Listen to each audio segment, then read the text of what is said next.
안녕하세요. 올해로 결혼한 지 4년 된 30대 여성입니다.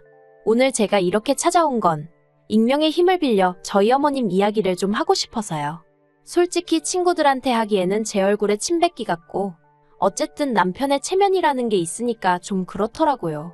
하지만 그렇다고 아무 일도 없던 것처럼 저 혼자 속으로 꾹꾹 눌러 삭히자니 그건 그거대로 억울하고 그래서 그냥 대나무밭에 한풀이 하러 오는 심정으로 찾아왔습니다. 남편하고는 지인의 소개로 만났어요. 둘 다 대기업까진 아니고 그래도 대한민국 사람이라면 한 번쯤 들어봤음직한 회사에 다니고 있었고요. 나이도 2살 차이라서 때론 오빠 동생처럼 때론 친구처럼 편하게 연애했지요. 그리고 남편은 차분하고 진중한 성격이라서 제가 심적으로 크게 의지할 수 있었네요. 그렇게 저희는 어느 다른 연인들처럼 가끔은 정말 사소한 이유로 다투기도 했지만 비교적 무난하고 원만한 연애를 하다가 부부의 연을 맺게 되었습니다. 솔직히 남편과 결혼을 하던 당시만 하더라도 저는 제가 비교적 시집을 잘 간다고 생각했어요. 왜냐하면 친정도 경제적으로 여유가 있는 편이라 사실 시댁에 이렇다 할 기대치가 있던 것은 아니었거든요. 시댁을 무시해서가 아니라 친정 부모님 생각엔 저한테 필요한 게 있으면 꼭 시댁에서 해주지 않더라도 당신들이 어느 정도는 도와줄 수 있다고 생각하셨던 거지요. 그래서 시댁에 딱히 뭔가 요구를 할 필요를 못 느끼셨다고 들었습니다. 실제로 요구를 하신 적도 없고요. 그런데 상견례 자리에서 시어머니가 먼저 당신이 집을 해주겠다는 식으로 말씀을 꺼내시대요. 그래서 저희 친정부모님이 그래도 집이 한두 푼이 아닌데 사돈이 다 부담하시는 건 아닌 것 같다며 그럼 예단이다 생각하고 받아주시라며 제 편으로 1억을 보내기로 하셨습니다. 그런데 어이없게도 청첩장이 나올 때까지도 시어머니가 해주신다는 집은 가타부타 들려오는 소식이 없었어요. 그래서 제가 남편에게 도대체 상황이 어떻게 진행이 되고 있는 거냐고 물었더니 자기도 답답하다면서 자기도 벌써 여러 차례 어머니께 여쭤봤지만 기다려보란 말씀만 하셨다는 거예요. 그리고 저는 당시 그냥 기분 탓이었겠지만 왠지 찜찜한 생각에 친정부모님이 진작에 주신 1억을 시어머니께 드리지 않고 있었거든요. 그런데 그러길 천만다행이었던 게 제가 가정가구도 이제 정말 미룰 수가 없다 싶어서 어머님한테 도대체 집은 언제 볼 수 있는 거냐고 물었거든요. 그랬더니 그제서야 하신다는 말씀이 집을 사준다는 게 아니었고 당신이 알아보겠다 한 건데 다들 착각한 거랍니다. 그리고 그 이야기를 듣곤 남편하고 저하고 정말 어이가 없어서 뭐라 할 말이 없더라고요.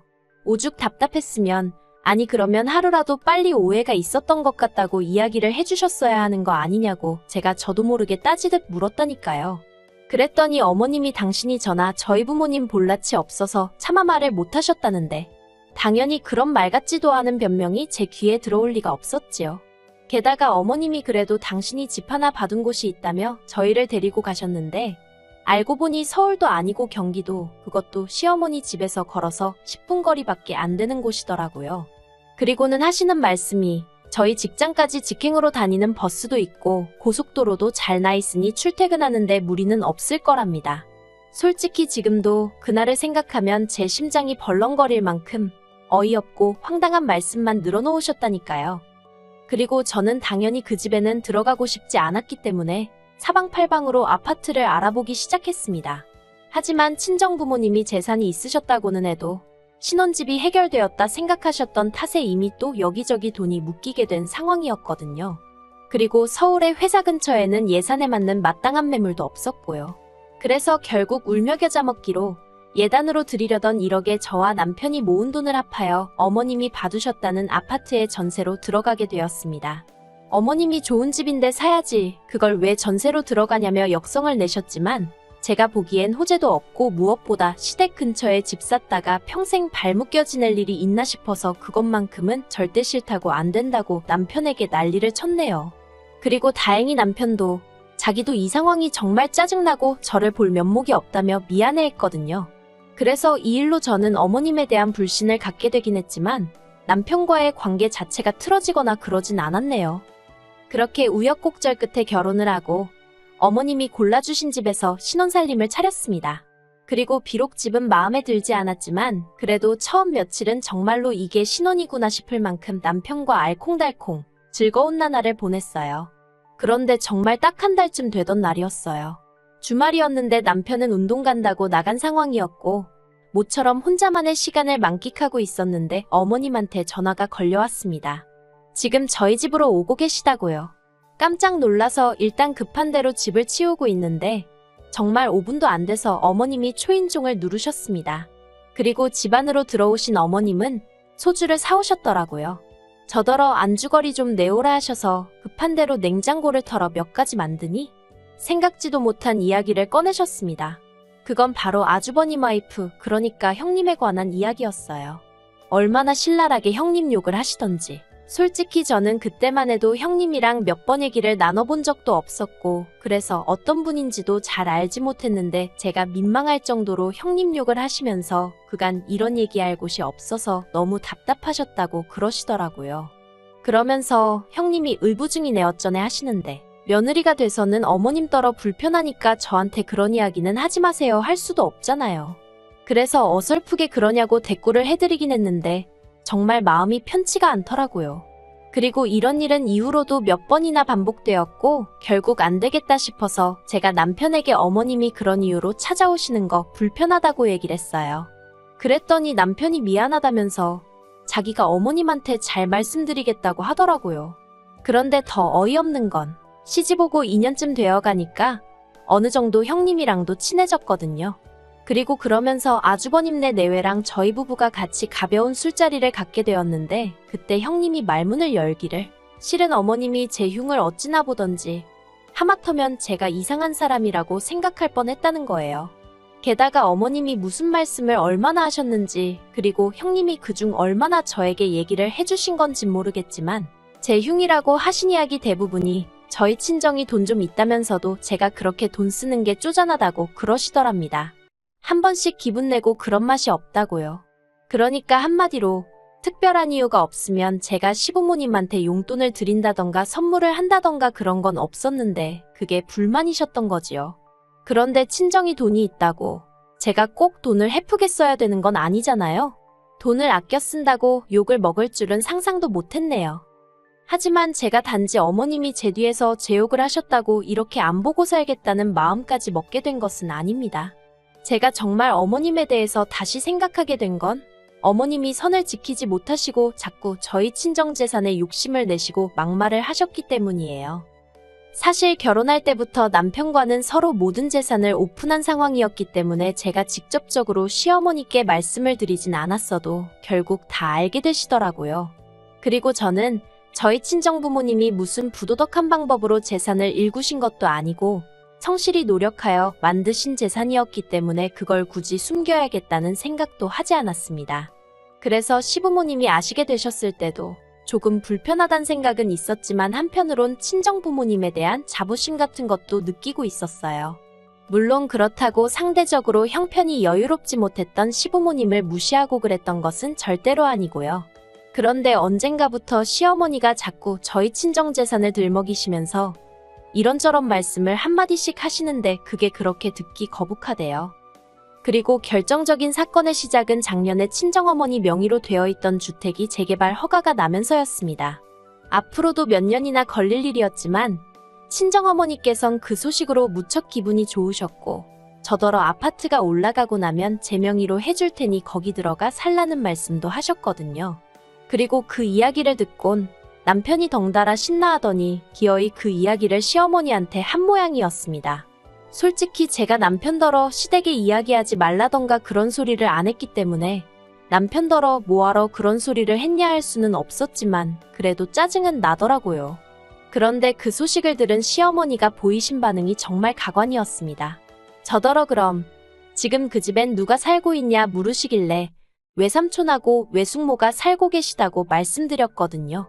그러자 시어머니께서 그럼 그 사람들한테 얘기해서 얼른 살 집을 구하라고 하라고 괜히 헛물키면 골치 아프다고 하시는데 아무리 그래도 사돈 식구들인데 그 사람들이라고 하는 것도 좀 그렇고 무엇보다 저는 외삼촌 외숙모가 사시는 거에 대해서 아무렇지도 않고 별 생각이 없었는데 시어머니가 먼저 나서서 이래라 저래라 하시는 게 듣기 좋진 않대요.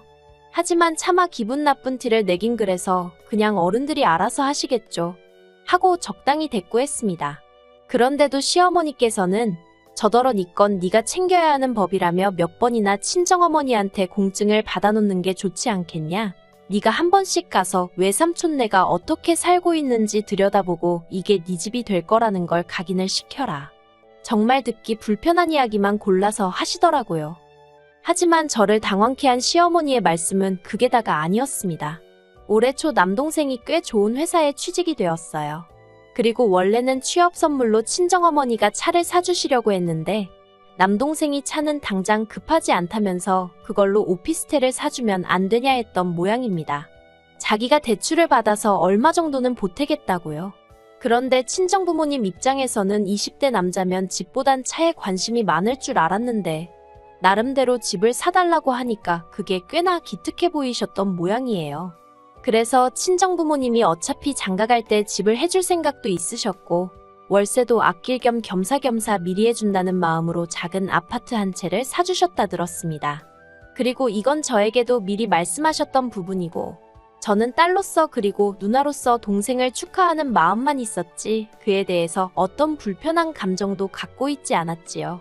그런데 문제는 이러한 대화의 일부를 남편이 듣게 되었고 또 그대로 시부모님께 알린 모양이었어요. 참고로 이때는 제가 남편더러 도대체 왜 아무 이야기나 전하는 거냐고 따졌습니다. 그랬더니 남편이 한다는 말이 그냥 장인 장모님이 대단하기도 하고 그래서 자기 딴에는 자랑한답시고 한 이야기였다네요. 생각이 짧은 남편하고 결혼한 것도 죄라면 죄일까요? 아무튼 이 이야기를 들으신 시어머니께서 저더러 그러면 니네 엄마가 너는 아무것도 안 해주는 거냐며 몇 번이나 같은 질문을 던지셨어요. 그래서 저는 나중에 아파트 주신다고 하셨잖아요 하고 적당히 웃어 보이니 그건 그거고 아들 해줄 때 딸도 하나 해주는 게 맞는 거 아니냐며 차별당하는데 가만히 참고만 있지 말랍니다. 이건 뭐 시어머니가 친정어머니한테 따지고 들라고 아주 바람을 넣는 격이었어요. 하지만 시어머니의 돈 없는 참견은 여기서 끝이 아니었습니다.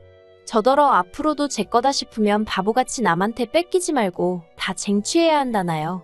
그리고 듣고 있자니 이게 도대체 무슨 말씀이신가? 친정재산을 다 가져오라는 건가? 별의별 생각이 다 들더라고요. 그리고 2주 전 시어머니 생신을 축하드리기 위해 아주버님네와 같이 모이게 됐는데 또 시어머니가 친정에다 재산이 어쩌고 하며 말문을 여시길래 제가 시어머니더러 친정에서 재산을 저한테 줘도 남편하고는 아무 상관없는 거 아시죠 하고 한마디 하고 말았습니다. 그랬더니 시어머니가 그게 무슨 소리냐면서 니네 친정에서 너 앞으로 재산 주면 그게 부부 공동 재산인 거지 왜 네 남편하고는 상관이 없냐면서 저더러 뭘 몰라도 한참 모른다는 식으로 말씀을 하시더라고요. 그래서 저는 일단 친정에서 재산을 안 받아도 그만이고 받는다고 해도 증여나 상속일 텐데 그러면 그건 제 재산이지 남편과는 상관이 없다 했습니다. 친정부모님이 막말로 져주려고 재산 모으셨지? 남편 주려고 모으셨겠냐고. 못 믿으시겠으면 어디다 한번 물어보시라고요.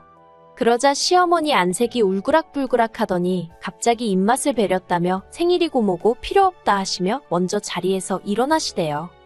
그리고 그때 제가 남편더러 당신 혹시 우리 친정재산에 관심 있냐고 단도직입적으로 물었습니다. 그랬더니 남편이 장인 장모님 아직 60도 안 되셨는데 무슨 재산이냐면서 손사래를 치더라고요. 그리고는 어이가 없다는 듯 노려만 보고 계시는 시어머니한테 남편이 그러니까 듣기 거북한 이야기 좀 그만하시라고 왜 그렇게 돈돈하시냐고 한마디 했습니다. 솔직히 다행이다 싶었어요. 만약에 그런 와중에 남편까지 시어머니 편이라도 들었다면 솔직히 지금처럼 시댁과 연을 끊는 수준이 아니라 이혼이 하고 싶었을 테니까요. 그리고 이후로 시어머니와는 일절 연락을 주고받지 않고 있습니다. 남편에게는 시어머니야말로 매사 돈돈돈돈 그것도 그냥 돈도 아니고 니네 친정재산 타령이시지 않냐며 더는 거북스러워서 듣기 싫다 했어요. 그리고 시댁에 찾아가서 뵙는 것도 당분간 안 하고 싶다고요. 그러자 남편이 알겠다면서 저더러 하고 싶은 대로 하랍니다. 자기가 그간 쓸데없는 이야기를 너무 많이 전해서 이런 상황까지 온 것 같다면서요. 그리고 저희는 이번 전세 계약이 끝나는 대로 이사를 하기로 했어요. 원래는 좋든 싫든 시어머니가 골라주신 집이고 직장 다니기에도 그럭저럭 적응이 된 상황이라 연장해서 살까 했는데 이제는 거리를 두고 살아야 할 순간인 것 같아서요. 이사가는 주소는 일단은 가르쳐드리지 않을 생각입니다. 정이 어쩔 수 없이 서로 오가야 하는 상황이라도 닥치면 모를까 솔직히 시어머니가 도착 5분 전에 연락 주고 오시고 그러는 일은 이제 없었으면 하거든요.